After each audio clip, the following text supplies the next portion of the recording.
বর্তমান প্রধানমন্ত্রী তিনি চাচ্ছেন নতুনভাবে বাংলাদেশকে দেখার জন্য, তার পিতা এবং তার মাতার থেকে যেটা শিখেছেন সেটা কার্যকরী করার জন্য। সুতরাং তার পথে অনেকগুলি বাধা হবে। যারা হাসিনাকে পেয়েছিল তাদের দাসী হিসাবে, তারাও মনে করছিল বাকি যারা আসবে তাদের দাস হিসাবে কাজ করবে। না, এখন দাস হিসাবে কেউ কাজ করবে না বাংলাদেশে। বাংলাদেশের বর্তমান রাজনীতিতে হেফাজত ইসলাম কি জোট বা ঐক্যের জন্য বাধা কিনা? আমি কোনো দল সম্বন্ধে কোনো মন্তব্য করতে চাই না, এটা আমার কোনো অধিকার নেই। আমি শুধু আমার দল সম্বন্ধে কথা বলবো। এখন যেটা আপনাদের নিয়ে 11 আমি কারোর সম্বন্ধে কোনো কথা বলতে চাই না। আচ্ছা, সম্প্রতি আপনি ঢাকার বাইরে গিয়ে একটা সমাবেশে একটা বক্তব্য দিয়েছেন, যেটা আবার সেই অতীতের কথা অনেককে মনে করিয়ে দেয়, যে আপনি মাননীয় প্রধানমন্ত্রীকে সতর্ক করেছেন বা অনুরোধ করেছেন দেশের ঢাকার বাইরে যেন না যায়, বা এমন একটা বক্তব্য ঘোরাঘুরি করতেছে। এটা আসলে এটার মূল কারণটা ছিল আপনাকে রকেট সায়েন্টিস্ট হতে হবে না, আপনাকে অ্যাটম বোম এক্সপার্ট হতে হবে না। আপনি নিজেই বুঝেন ভূ রাজনৈতিক অবস্থায় বাংলাদেশ কোথায় অবস্থান করছে এবং বাংলাদেশকে গিলে খাওয়ার জন্য কারা কারা বসে আছে, বাংলাদেশকে ধ্বংস করার জন্য কারা কারা বসে আছে। বর্তমান প্রধানমন্ত্রী তিনি চাচ্ছেন নতুনভাবে বাংলাদেশকে দেখার জন্য, তার পিতা এবং তার মাতার থেকে যেটা শিখেছেন সেটা কার্যকরী করার জন্য। সুতরাং তার পথে অনেকগুলি বাধা হবে। জি, এই বাধাগুলি অতিক্রম করার জন্য তাকে অনেক কষ্ট করতে হবে।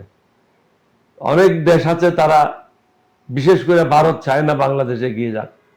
বাংলাদেশ যদি অর্থনৈতিকভাবে উন্নতি সাধন করে, ভারতের রাষ্ট্রগুলিও স্বাধীনতা দাবি করবে।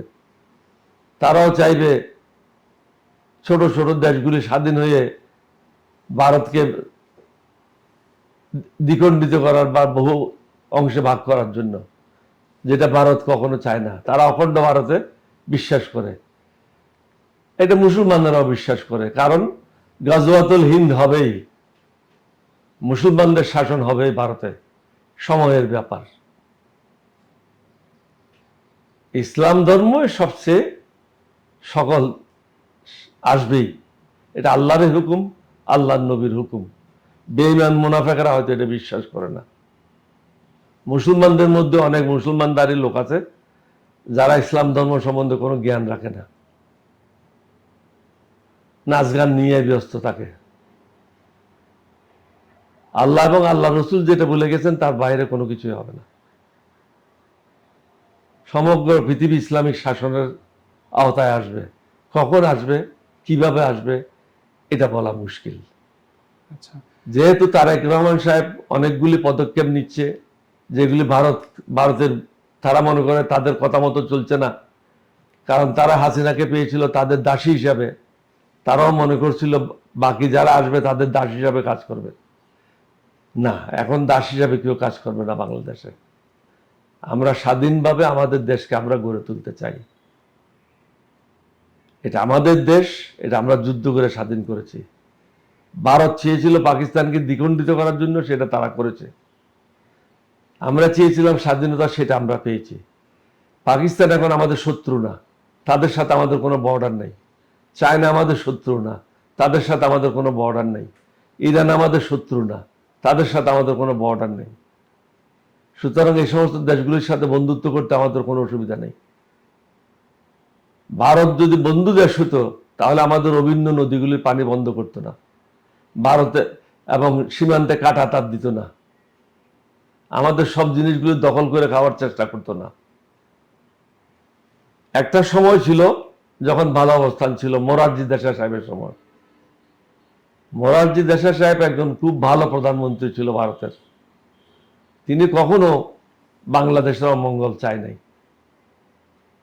ইন্দিরা গান্ধীর সময় অনেক সময় এটা ভালো উপযুক্ত সময় ছিল, যখন শহীদ রাষ্ট্রপতি জিয়াউর রহমান অত্যন্ত সফলতার সাথে গঙ্গার চুক্তি করেছিল। তখন ছিল প্রথমে 34,000 কিউসেক পানি আমাদেরকে দিতে হবে এটার, এবং গ্যারান্টি ক্লজ থাকতে হবে। গ্যারান্টি ক্লজটা খুবই গুরুত্বপূর্ণ ছিল। এখানে আমরা কাকেও ইনভলভ করি নেই।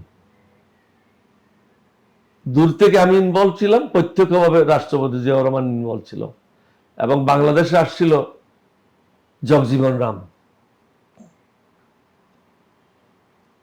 এটা একটা গ্রান্টি ক্লজটা উঠাই দিলে এরশাদের সময় আসে, আস্তে আস্তে আস্তে পানি কমাইতে কমাইতে 26,000 কিউসেকে নিয়ে আসলো। এখন তো কোনো পানিই আসে না। সুতরাং আমাদেরকে ভিন্নভাবে চিন্তা করতে হবে। শহীদ রাষ্ট্রপতি জিয়াউর রহমান সময় এটা চিন্তা করা হয়েছিল, রাজবাড়ী পাংশা এলাকার দিকে একটা নতুনভাবে ব্যারাজ করে উপর অঞ্চলকে লোনা পানি থেকে বাঁচানো এবং শুষ্ক মৌসুমে চাষাবাদের জন্য পানি সংরক্ষণ করা, মাছ চাষের ব্যবস্থা করা। কারণ আমাদের দেশে আমাদের কৃষককে বাঁচায় রাখতে হবে। জাপানে আমাদের তুলনায় 6 গুণ বেশি খাদ্য উৎপাদন করে, তবে আমরা 2 গুণ করলেই তো আমরা ধনী দেশ হিসাবে হয়ে যাব।